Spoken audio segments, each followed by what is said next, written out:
I'm Tony Mornian, and I'm here today with Cynthia Baldauf. Cynthia. Where do you live? I live in Pittsboro, Indiana, which is just a little bit west of Indianapolis. You spent some of your time in Montana. As much time as possible.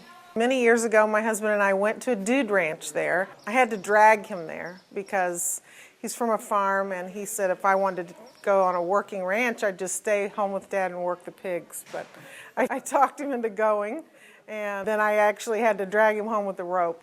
All of my life, I wanted a horse, and when I was about 8 years old, third grade, my dad bought me a pony, and I've totally been in love with horses and always really wanted to be able to capture images but didn't know how. My sister is a child portrait photographer, so she encouraged my husband to buy me this camera. It was a film camera, but only for a few years. I did film and then I did digital. I think from reading and watching movies, I always also loved Cowboys, but didn't really address that until I got to Montana. The more time I spent there and the more I came to know the people, and we go to a very special valley in Montana. It's the Big Hole Valley. It's in southwest Montana. It's between Dillon and Butte. The valley floor is about 6,300 feet. So they only have about 90 days a year without frost. Every night the puddles freeze. So we were just there in February and it was 40 below zero. An image of yours that I have in mind is of a horse with frost on its back, and there's a lot of action. How do you get photographs like that? You can't pose a picture like that. So you have to say to yourself, I've got to be where they're doing that. For instance, in the winter, there's about 6 or 7 guys that still feed with teams, that they still use the sleds, and as many of them as possible still have loose hay that they feed with. I need to go with them, but I found out if I ride on the sled with them, then I get out there and I'm this deep if I try to move away. So I've gradually learned to drive a snowmobile or whatever they call it, a sled. And that helps me get out and away from where they are so that I can see them in action. But I also ride the sleds with them. I snowshoe, and I have a little sled that I put all my gear on, and I can drag it around with me and keep it up on top of the snow.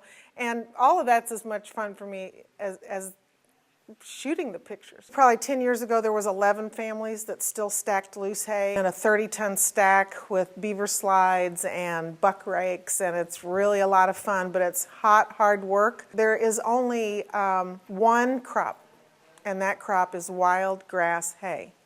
And they only harvest it one time a year because, as I explained, the season is so short. They will cut the hay, let it dry for about 3 days, and then they rake it. And then they use a buck rake, which is an automobile, a truck generally, that they have reversed the transmission and they drive it backwards in 4 speeds. And they actually scoop up piles of hay and take it to a basket. And the basket raises the hay and then dumps it into a 30-ton stack.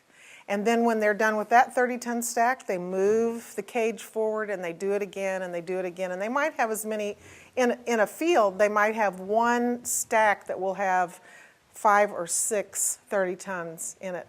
And what they claim is that the hay is very well preserved in a stack because it makes a crown of protective hay and the water will shed off of it. I've actually been there when they've opened a 10-year-old stack of hay, and it is as bright green as if your front yard grass was cut. You can't do that everywhere. You can only do it at a very high elevation and where you have a really dry climate. The Cowboys love to see their images.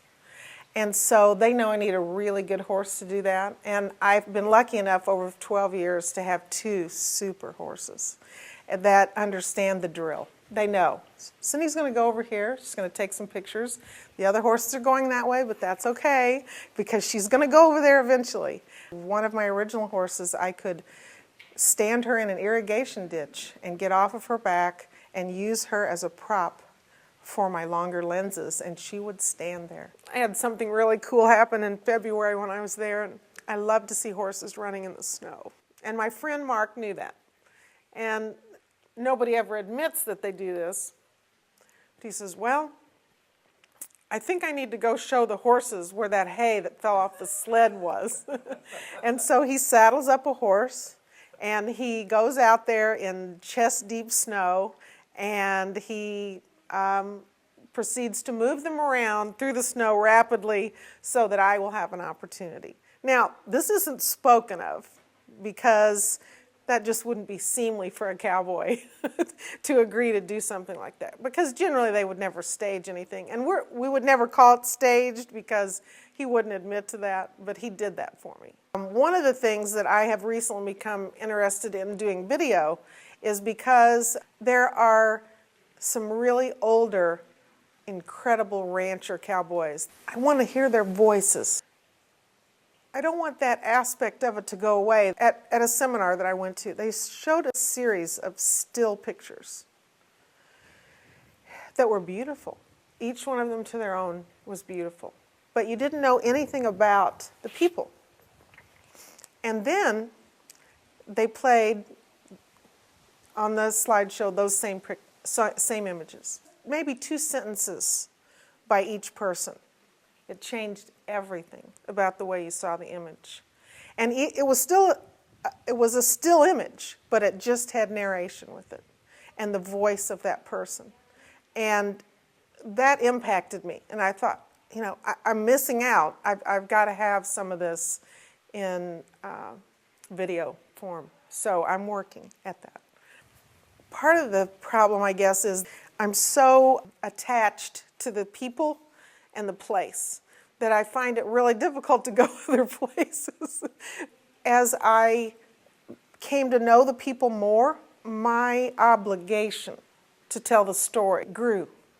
So I want to have a true depiction of the Big Hole Valley. And I do want to travel, and I do want to take other images in other places, but I want to see that through, and I don't know how long that'll take.